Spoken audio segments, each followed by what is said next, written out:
नमस्कार, मी राजेश यावलकर. लोकलाईव्हच्या विशेष लोकसंवादमध्ये आपलं मनपूर्वक स्वागत.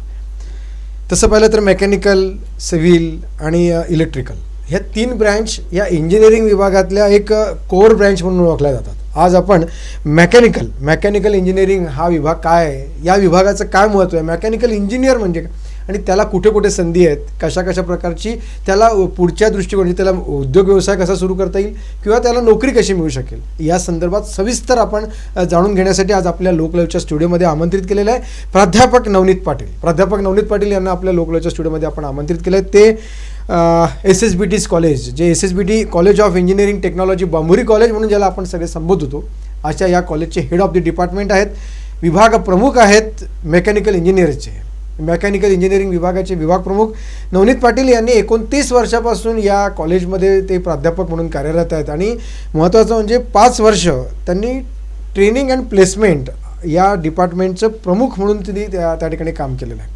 याचबरोबर विद्यापीठाच्या जे उत्तर महाराष्ट्र विद्यापीठ आहेत, या विद्यापीठामध्ये बोर्ड ऑफ स्टडीजचे चेअरमनसुद्धा राहून चुकलेले आहेत. अशा नवनीत पाटील सरांना आज आपण आमंत्रित केलं. त्यांच्याकडनं आपण जाणून घेणार आहोत मेकॅनिकल इंजिनिअरिंग हा डिपार्टमेंट, या डिपार्टमेंटचं महत्त्व, या विभागात जे विद्यार्थी पासआउट होणार आहेत त्यांच्या पुढच्या संधी काय आहेत, आणि आता तो कोरोनाचा काळ आहे आणि या कोरोनाच्या काळानंतर सुद्धा त्यांना कुठे कुठे संधी आहेत, हे सगळं आपण जाणून घेणार आहोत. मी आपल्या साऱ्या दर्शकांच्या वतीने प्राध्यापक नवनीत पाटील यांचं आपल्या लोकलाईव्हच्या स्टुडिओमध्ये मनापासून स्वागत करतो. सर नमस्कार. नमस्कार. मेकॅनिकल इंजिनिअरिंग हा डिपार्टमेंट आणि मेकॅनिकल इंजिनियर म्हणजे काय? ओके, मेकॅनिकल इंजिनिअरिंग ही एव्हरग्रीन ब्रांच म्हणून प्रसिद्ध आहे. आता एव्हरग्रीन ब्रांच म्हणजे काय हे आपण पहिले बघू. का तिला एव्हरग्रीन ब्रांच म्हटली जाते? दैनंदिन लागणाऱ्या ज्या वस्तू आहेत, साध्या नटबोल्टपासून तर पंखा, फ्रीज, AC, लिफ्ट, कार, विमान ते सॅटेलाईटपर्यंत, या सगळ्या गोष्टींच्या मॅन्युफॅक्चरिंगला मेकॅनिकल इंजिनिअरिंगच लागतो. इव्हन आपण जर इलेक्ट्रॉनिकचे जर भाग बघितलेत, मोबाईल आहेत, TV आहेत, कॉम्प्युटर्स आहेत, रेडिओ आहेत, यांनाही मॅन्युफॅक्चरिंगसाठी मेकॅनिकल इंजिनियर लागतात. आपण इलेक्ट्रिकल जनरेशनसाठी जर बघितलं, आपण विद्युत केंद्रामध्ये बघितलं तर टर्बाईन्स असतात. या सगळ्या गोष्टी ज्या आहेत, जनरेटर्स लागतात, हे सगळं मॅन्युफॅक्चरिंगला मेकॅनिकल इंजिनियर्स लागतात. सोलर पॉवर प्लांट आहेत किंवा बायोगॅस पॉवर प्लांट आहेत, या सगळ्या पॉवर प्लांट्सला, विंड एनर्जीजला, या सगळ्यांना मेकॅनिकल इंजिनियर्स लागतात. अच्छा सर, तुम्ही सगळं सांगितलं, जिथे उत्पादन आहे त्या ठिकाणी कोणत्याही परिस्थितीमध्ये मेकॅनिकल इंजिनियर लागणार. किंवा आपण थोडक्यात हे सांगू शकतो की माणसांना ऐशो आरामाची जिंदगी देणारी ब्रांच म्हणजे कोणती, तर ही मेकॅनिकल इंजिनिअरिंग.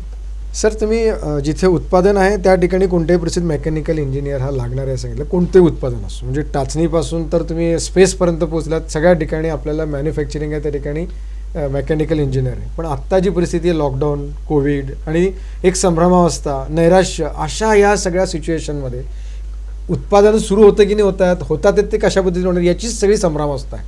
आणि अशा परिस्थितीमध्ये मेकॅनिकल इंजिनियर काय काम करू शकेल, कोणत्या इंडस्ट्रीमध्ये त्याला आता पुढची संधी आहेत, काय कसं राहील पुढचं स्थिती? कोविडच्या परिस्थितीच्या नंतर बहुतेक चीनच्या ज्या कंपन्या आहेत, 1000पेक्षा जास्त अमेरिकन कंपन्या ज्या चीनमध्ये आहेत, त्या आता आपल्या भारतामध्ये इच्छुक आहेत. अच्छा. आणि आपल्या भारत सरकारने हे पूर्ण त्यांच्यासाठी व्यवस्था करून ठेवलेली आहे. ती कशी आणायची, काय नाही, स्ट्रॅटेजीज करायच्या आहेत, या सगळ्या विचार आपले माननीय पंतप्रधान मोदी साहेब आहेत, यांनी सगळे स्ट्रॅटेजीज करून ठेवलेल्या आहेत. त्यांना सगळ्या सुविधा ते प्रोव्हाइड करणार आहेत. तर 1000पेक्षा जास्त कंपन्या आपल्या भारतामध्ये येऊ शकतात आणि या सगळ्या मॅन्युफॅक्चरिंगच्या रिलेटेड राहणार आहेत. त्यामुळे मेकॅनिकल इंजिनियरला त्याच्यामध्ये खूप स्कोप राहणार आहे. आणि अजून एक आपल्या माननीय पंतप्रधान मोदी साहेबांनी अजून एक गोष्ट सुरू केलेली आहे, आणि ते लोकल ते वोकल. तर यासाठी आपल्या एंटरप्रिनर्स, मेकॅनिकल इंजिनियर हे खूप छान एंटरप्रिनर्स बनू शकतात. तर वेगवेगळे फील्ड आहेत, जसे आपल्याला सांगता येतील, डिझाईन आहेत, थर्मल आहेत, मॅन्युफॅक्चरिंग आहे, मॅनेजमेंट आहे, बायोमेकॅनिक्स आहे, मेकॅट्रॉनिक्स आहेत, किंवा आपल्याला एरोस्पेस, ऑटोमोबाईल इंजिनिअरिंग किंवा इव्हन IT सेक्टरलाही मेकॅनिकल इंजिनियर अतिशय चांगले कामं करू शकतात. पण व्यवसायामध्ये सुद्धा त्याला कशा संधी आहेत, म्हणजे स्वतः व्यवसाय करू शकेल की तो याच फक्त उत्पादनांमध्ये जाईल? मी विद्यार्थ्यांना आपल्या लोक TVच्या माध्यमातून एक संदेश देऊ इच्छितो की बडे देश का गुलाम बनने से छोटे देश का राजा बनो. म्हणजेच आपण छोटा मोठा का असेना एक स्वतःचा उद्योग सुरू करणं हे खूप गरजेचं आहे. स्वतः तुम्ही आदेश द्या, स्वतः Yes. दुसऱ्यांकडनं काम करून द्या, Yes. म्हणजे स्वतःचा व्यवसाय स्वतःचा तितक्याच पद्धतीने. पण हे करत असताना तो विद्यार्थी तितक्याच पद्धतीने घडला पाहिजे. आता परदेशातल्या जर कधी कंपन्या इथे येणार आहेत, तशाच ताकदीच्या कंपन्या आपल्याला इथे पण तयार करणं, असं सगळं तुमच्या लोकल टू व्होकल वगैरे या सगळ्या याच्यातून असं लक्षात. पण अशा परिस्थितीमध्ये विद्यार्थी देखील तितकाच ताकदवान झाला पाहिजे, तितकाच तो घडला पाहिजे, तितकंच त्याला नॉलेज त्याला मिळालेलं पाहिजे. आपल्या SSBT कॉलेज ऑफ इंजिनिअरिंगचे टेक्नॉलॉजीचं कॉलेज आहे, या कॉलेजमध्ये कशा प्रकारची रचना या मेकॅनिकल इंजिनिअरिंगसाठी, तिथे कशा प्रकारची सुविधा आहेत, विद्यार्थ्यांना कशा प्रकारचं नॉलेज तिथे दिलं जातं, त्यांना कसं घडवलं जातं, हे खूप प्रश्न विद्यार्थ्यांमध्ये आहे. का म्हणून आम्ही SSBT कॉलेजमध्ये जायचं, हे सगळं या विद्यार्थ्यांच्या मनामध्ये असलेल्या ज्या प्रश्न आहेत त्याचं तुम्ही सविस्तर उत्तर द्यावं असं मला अपेक्षा आहे. सगळ्या पालकांना पण हा प्रश्न पडतो की कॉलेज कसं निवडावं किंवा डिपार्टमेंटमध्ये काय काय सुविधा असाव्यात. मी तुम्हाला आमच्या डिपार्टमेंटबद्दलची गोष्ट सांगू इच्छितो की आमच्या SSBT कॉलेजच्या मेकॅनिकल इंजिनिअरिंग डिपार्टमेंटमध्ये सगळ्या लेटेस्ट टेक्नॉलॉजी माझ्या डिपार्टमेंटमध्ये आहे.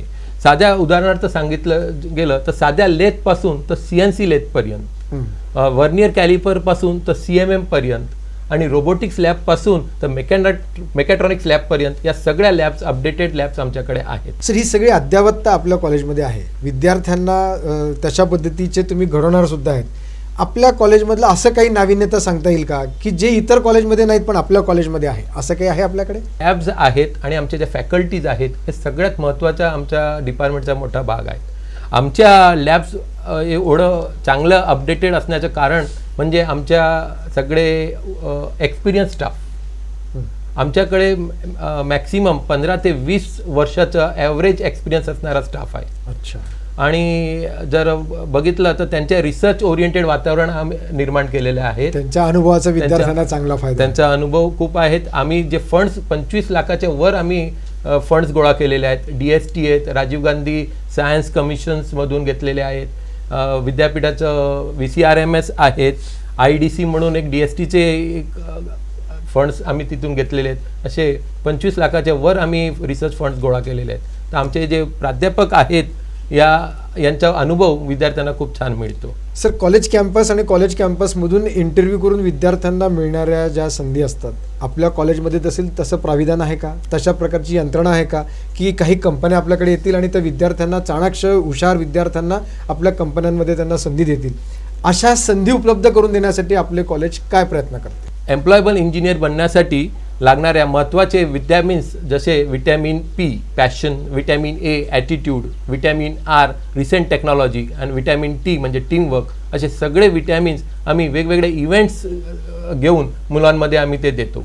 तर आमच्याकडे वेगवेगळे क्लब्स आहेत, जसे आपल्याकडे मेसा आहे, सेसी आहे, इश्रे आहे, रोबो क्लब म्हणून आहेत. मेसा म्हणजे काय तर मेकॅनिकल इंजिनिअरिंग स्टुडंट असोसिएशन, सेसी म्हणजे solar energy society of India आणि इश्रे ही रेफ्रिजरेशन एअर कंडिशनिंगची एक सोसायटी आहे. या जागतिक लेवलच्या जे सोसायटीज आहेत, प्रोफेशनल सोसायटीज आहेत, यांच्यातर्फे आपण भरपूर इव्हेंट्स घेत असतो आणि ह्यामुळे या सगळ्या मुलांना टीमवर्क, नंतर त्यांच्याबद्दलचे नवीन recent technology, passion, attitude built up होतो आणि त्यामुळे ते खरे एम्प्लॉयबल होतात. म्हणजे फक्त नॉलेज किंवा पुस्तकी किडे बनण्यापेक्षा त्यांना या वातावरणात कसं त्यांना आपण प्रॅक्टिकल देता येतील, तर रिसेंट टेक्नॉलॉजीबद्दल सगळे एक्सपर्ट लेक्चर या सगळ्या आपण त्यांना इथं प्रोव्हाइड करत आहोत. विद्यार्थ्यांचं काउन्सिलिंग देखील होत असेल, विद्यार्थ्यांचं समुपदेशन करून त्याने कशा पद्धतीने या क्षेत्रामध्ये चुणुकता दाखवावी, त्याच्यामध्ये त्याचं स्वतःचं कुशाग्रता कशा प्रकारे दाखवावी, या दृष्टीने प्राध्यापक देखील तिथे मार्गदर्शन करत असतील ना सर? हो, आमच्या विद्यार्थ्यांनी म्हणजे आपण जे IST आणि रोबो क्लब किंवा सेसी हे जे आपण आता जे सांगितले या क्लब्सतर्फे आम्ही जे काही इव्हेंट्स बनवतो, त्यामुळे त्यांना नवीन नवीन क्रिएटिव्ह प्रोजेक्ट्स तयार करता येतात.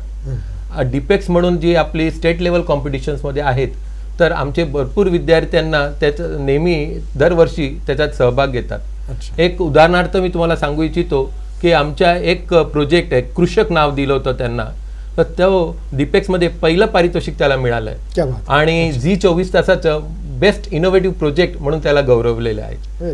त्याच्यानंतर दुसऱ्याच वर्षी परत आमच्या एका प्रोजेक्टने त्याच्यात पार्टिसिपेट केलं होतं आणि आम्ही इंटरनल पाईप क्लिनिंग रोबोट बनवला होता.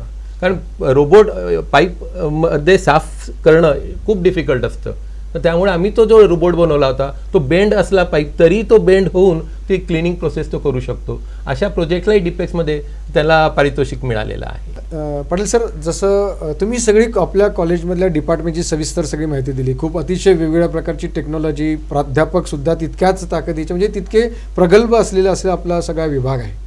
पण या विभागामधून सुद्धा काही वेगवेगळ्या प्रकारचे बदल होणं अपेक्षित आहेत. विद्यार्थ्यांना नवीन नवीन टेक्नॉलॉजी अजून मिळणं आवश्यक अपेक्षित आहेत. तुम्ही आपल्या डिपार्टमेंटमध्ये असे कोणते बदल किंवा कोणते कोर्सेस किंवा काय बदल त्याच्यामध्ये घडून आणू इच्छितात किंवा काही होणार आहेत का, काय सांगू शकाल असं? की वेगवेगळे फील्ड्समध्ये मेकॅनिकल इंजिनियर लागत आहेत, तसं ऑटोमेशन हे आजच्या काळातील सगळ्यात मोठी गरज आहे आणि त्यात मेकॅनिकल इंजिनिअरिंगचा हा खूप मोठा भाग होणार आहे. आपल्या देशात अजून ॲग्रिकल्चर ऑटोमेशनमध्ये खूप वाव आहे. आताच्या काळातील अजून एक महत्त्वाचं सेक्टर म्हणजे रेफ्रिजरेशन आणि एअर कंडिशनिंग.